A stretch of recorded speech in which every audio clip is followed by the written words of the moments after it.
తిరుమల శేషాచల అడవుల్లో చుట్టూ 10 నుండి 15 ఆంజనేయ స్వామి ఆలయాలు వెలసి ఉన్నాయి.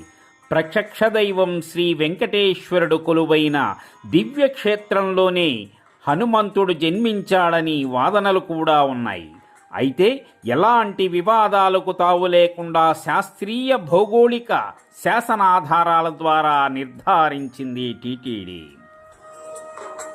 భక్తులంతా కూడా స్వామిని అసాధ్య సాధక స్వామిన్ అసాధ్యం తం కిం వద రామదూత కృపా సింధో మత్కార్యం సాధయా ప్రభో అంటూ భక్తులందరూ కూడా వారి కోరికలను కష్టాలను తొలగించాలని విజయాలు అందించాలని శక్తివంతుడైనటువంటి హనుమంతుణ్ణి విద్య ఉద్యోగం సంపద వంటి అనేక రకాల కార్యసిద్ధికై వారిని పూజిస్తుంటారు. ధైర్యానికి బలానికి సంకల్పానికి ప్రతీకగా కొలుస్తారు.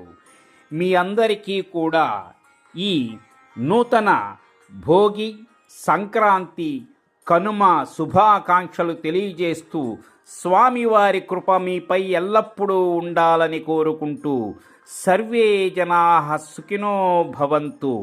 అందరూ కూడా ఈ నూతన సంవత్సరం చల్లగా ఉండాలని కోరుకుంటూ మీ హర్నాథ్.